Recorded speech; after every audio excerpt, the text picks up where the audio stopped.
نفسه بدون سابق انذار.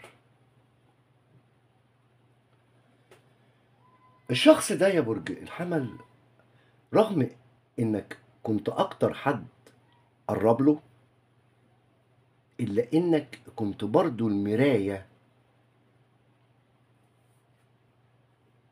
اللي ما قدرش يطول فيها نظرة.